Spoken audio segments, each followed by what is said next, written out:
Hi, you are coming into the middle of a conversation. This is on Imagination with the Subconscious Dialogues. My daughter just got home from school and she's describing this fourth perspective system that she's in when she goes to school. And we're talking about some of the tactics that the teachers are using. And I'm breaking it down and I'm just on the edge of identifying it. What she's describing is basically a bunch of fourth perspective teachers who don't know they're enabling. That's what they're doing, but they don't know they're doing it. They're completely oblivious. We haven't taught children basic ethics like how to comfort yourself, how to self-govern, how to be resourceful. These are the 12 core ethics of authenticity. And when you don't teach your children how to do these ethics, that means the parent has to do them or the teacher has to do them for them. So teachers and parents will go into a school and this is what micromanaging is. Instead of teaching the child, that's what it is. Instead of teaching the child how to feels very micromanaging. Self-govern. That's it. Yeah, you're right. It's because they are not teaching children how to self-govern. That's the lesson that they've lost. Now, resourcefulness, that's supposed to come from the provider of the family. Traditionally the father, but and then the mother is supposed to teach how to self-comfort you. As in, you are supposed to learn how to self-comfort yourself. You're not supposed to have your mom do it for you for the rest of your life. And then the third one is learning how to accept humility. And there's a whole process. My God, do I love playing around with humility. It's one of my favorite emotions to like mess around with and break down. But then self-govern is really the core one. We are supposed to have these before we even get into kindergarten. And they're not there. Children are not taught how to self-govern. They don't know how to do it. So what's happening is you have a lot of children in these schools, and because they don't know how to self-govern, the go-to response is, I will govern for you. So instead of teaching a person how to self-govern, they make rules instead, which are actually enabling a person from being able to make their own rules. Now, this should have been done on Walkabout. When you go into the wilderness and pretend it's Lord of the Flies and you are going through this mindset, and this is the core ethic of the third perspective. I cannot rely on anyone for help. Boom. That is the core belief. That is the core ethic of anyone in the mindset of the third perspective. Every narcissist believes this. Every empath who refuses to ask for help, every person who holds their mouth shut because God forbid they ask for help, that's third perspective. It requires a humility, and it requires a lot to get to the point where you finally can admit, no matter how much you might not want to, it's a combination of learning how to trust people, really learning how to trust people. And the second part of this is learning how to accept your own limitations. And that's it. Those are the two core lessons that have to be learned at the third perspective. The third one is going to be humility, of course. It's being able to accept humility and use the phrase, I need help, or I was wrong. We hear, and that's it.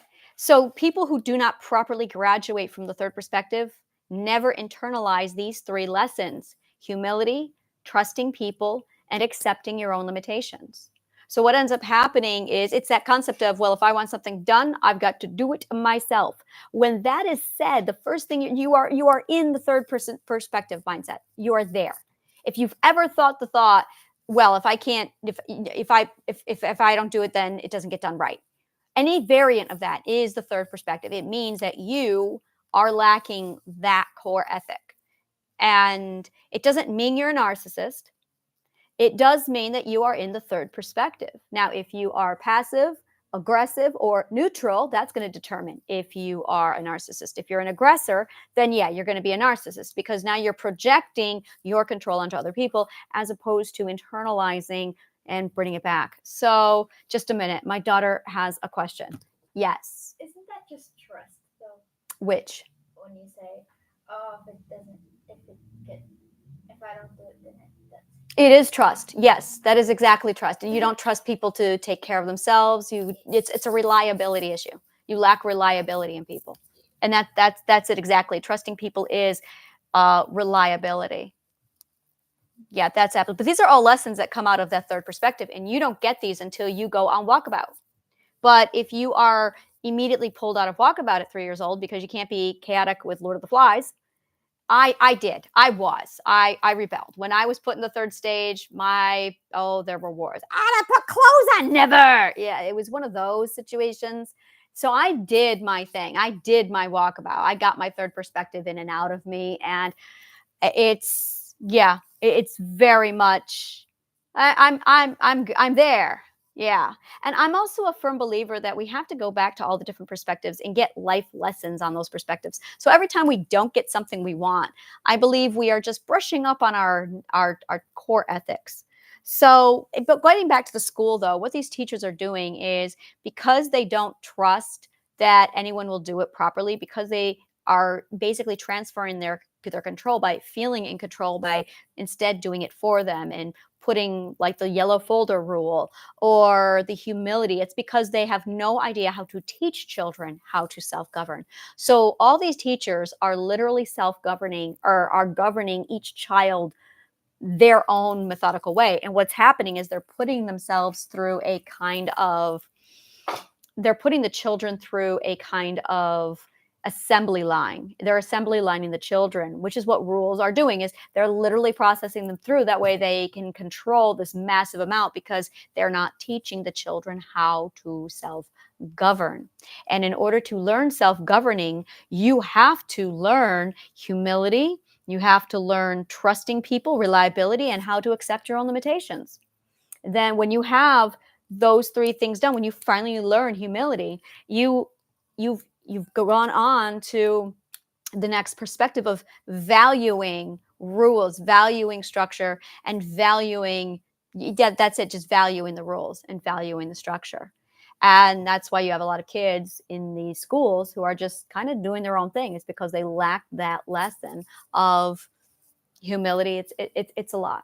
It's a lot. So back to with Triadic healing, what I want to be doing is teaching how to self-comfort, and I do that in Triadic healing, how to uh, show yourself that you're resourceful, how to learn your own resourcefulness. As far as the third lesson, how do I learn how to be how do you learn the lessons of the third perspective? You got to be alone. You got to be alone. You have to go and walk about. I have yet to find a way around it. You have to be on walkabout. You have to be so isolated. You have to live alone until you finally get to that point where you basically there's your loneliness has to surpass anything else over here. And that's it. It's no matter how hurt you've been, you have to be more lonely than you are hurt. You have to be more lonely than you are anything else. That's the breaking point. You have to learn to want and desire people to be closer. Once you get to that point, that's really when and it depends. I'm still analyzing this. I'm still trying to figure out it, but it's definitely I'm seeing that when people go through walkabout, they come out and they're connected. And then they're ready to start the next process of valuing the rules, valuing the structure until they max out and they say, okay, I need to self-govern. And a lot of cases, what I'm wondering is if Gen Zs are going in, they lack accountability, they crave self-government. And from what I can see, yeah, I see a lot of millennials and Gen Xs or Gen Zs not having a problem asking for help. I haven't seen that pattern yet.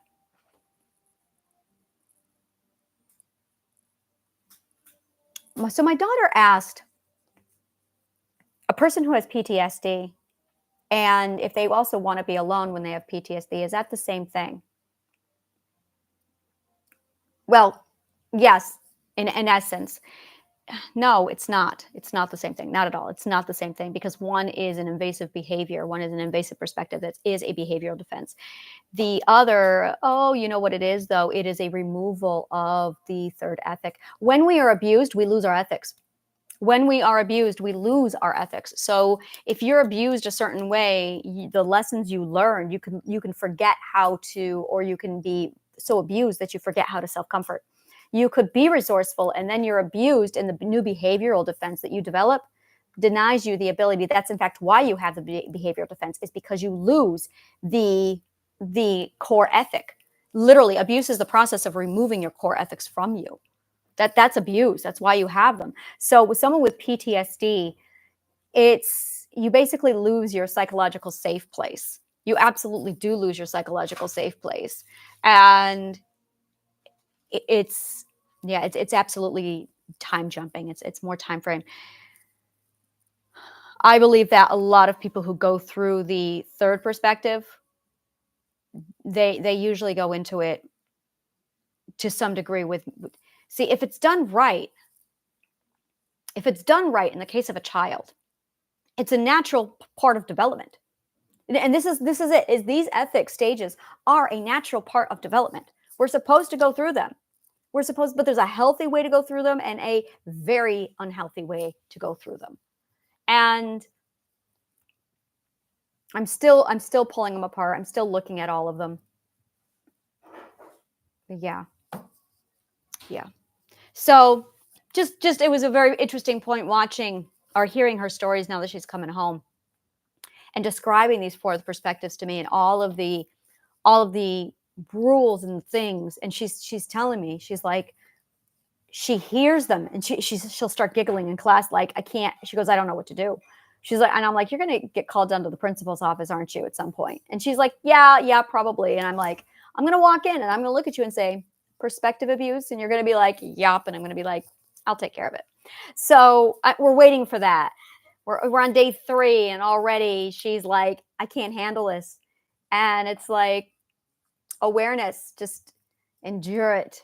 So thank you so much. And if you love shit like this, subscribe, like, follow below, comment below, and tell me what part of the movie resonated with you. And if you want to enroll in Triadic healing, take a look down below, and we'll get you started. It's all automated, so it's just jumping right in, and it's all free. It's just a university. It's just, I've organized the facility. I've organized everything so you can literally go through it all, and it's done for you. It's beautiful. So thank you so much, and may the kindest of words always find you.